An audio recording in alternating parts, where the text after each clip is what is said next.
जय माता दी नवरात्रि के दूसरे दिन पूजे जाते हैं माता दुर्गा के दूसरे स्वरूप माता ब्रह्मचारिणी। क्या आप जानते हैं माता ने किस तरह हजारों वर्षों तक कठोर तप करके भगवान शिव को पति स्वरूप प्राप्त किया?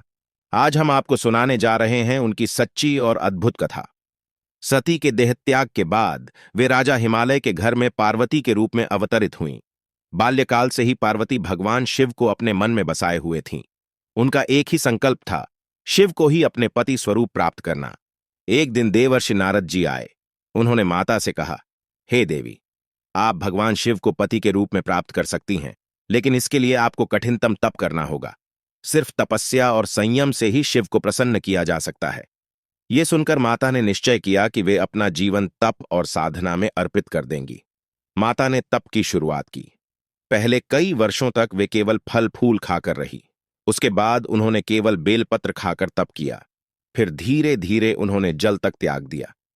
कल्पना कीजिए, धूप की तपिश, ठंडी हवाएं, बरसात का पानी, इन सब के बीच माता दिन रात तपस्या में लीन रहीं।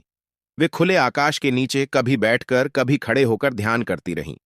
उनकी तपस्या साधारण नहीं थी, बल्कि हजारों वर्षों तक लगातार चली।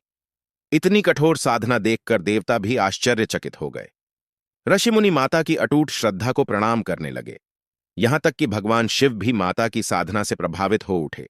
उनकी इस महान तपस्या के कारण ही वे ब्रह्मचारिणी माता कहलाईं, अर्थात वह जो ब्रह्म के मार्ग पर चलती हैं, तप और संयम में अडिग रहती हैं।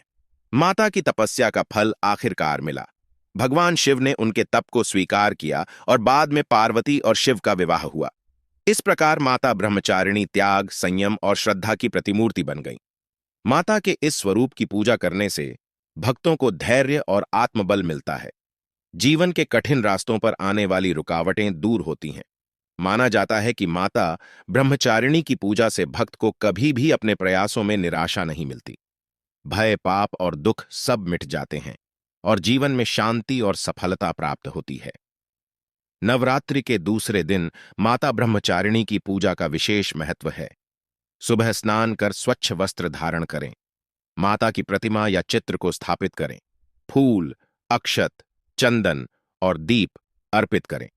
माता को विशेष रूप से कमल और मोगरा के फूल प्रिय हैं।